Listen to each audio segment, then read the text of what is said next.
Meow.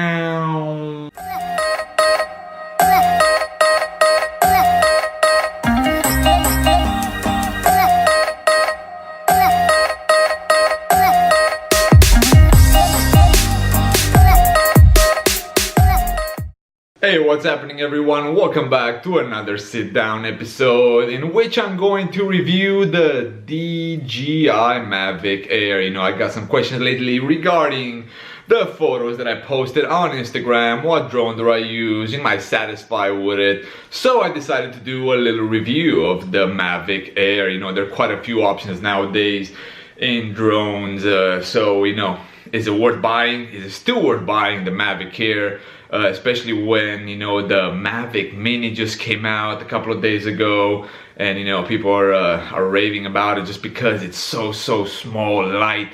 You don't even have to register it because I think 249 grams, just underneath the 250 gram limit. But either way, that's a different story. So I'm just gonna talk about some of the things that I enjoy about this drone. I do have the Mavic Pro as well, so I can have a little comparison. So without further delay, let's get this Mavic Air review underway.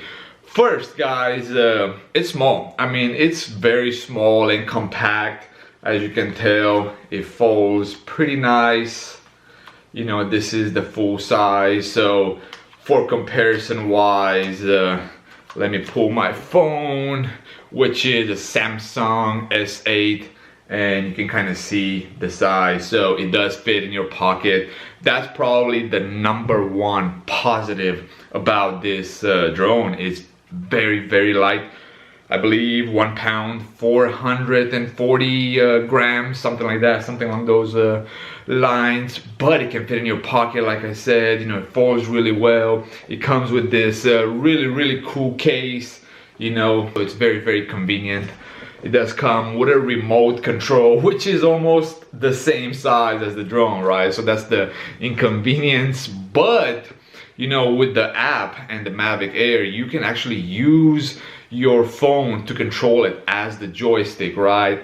I actually prefer to use the joystick just because I kind of have a better feeling of where the drone is going. So either way, that's just another option if you don't like to carry the joystick with you. Second, guys, the obstacle avoidance in the DJI Mavic Air, it's phenomenal. It's way better than the Mavic Pro that I had. Sometimes it's so good. It's actually inconvenient. It's frustrating because it can detect things quite a bit. The density, I mean, even the leaves, sometimes you'll have issues.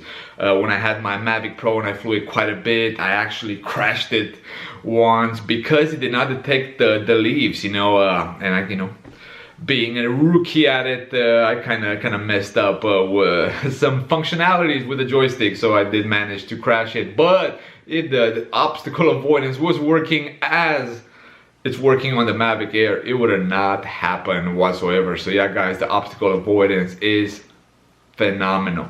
Third, guys, it shoots 4K for a small little thing, and for a small, little camera that it has. Let me kind of remove this and show you guys, like right here, if it ever focuses.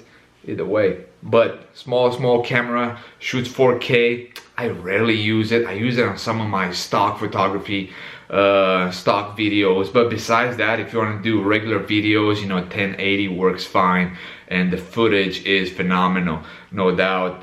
For the price that you pay for this small little drone, I believe right now it runs somewhere around $800, give or take, depending where you buy it from, depending what country you buy it from, taxes, and so on. So now that I gave you some of the pro things that I like about the Mavic Air, let's talk about the cons, the negatives of it. First off, the battery life, guys. The battery life, it does suck. It's pretty much half of the Mavic Pro. I'll say on a good non-windy day, you'll get possibly 15 minutes. Besides that, the average that I got from one battery was 13 minutes or so, based on what I calculated. So yeah, it's always going to be a problem no matter what. the battery life. You know, some of the new drones that are coming out, you know, they do come even with the 1 hour, so that is extremely positive. But again, you know, you get what you paid for. So either way, the second negative and probably the most frustrating thing out of this device is it loses connectivity at times, guys. I had issues when I barely flew at 40-50 meters and all of a sudden, you know, the phone said, you know, connectivity lost. The drone will return to its original home location. So it's like, are you kidding me? I can just see it, you know, I can, you know, pretty much slam it. So yeah, it's very frustrating, and you have to restart and do all that bells and whistle and all that stuff. But yeah, it's very frustrating at times when it loses connectivity, and sometimes you have no issues whatsoever. It flies, you know, 800 meters, no problems, takes photos. So yeah, I have no idea what the situation is with this, but I do have, and I did have that happening probably, let's put it this way, 3 out of 10 times I probably had an issue with connectivity. And the third frustrating thing, guys, is the stabilization.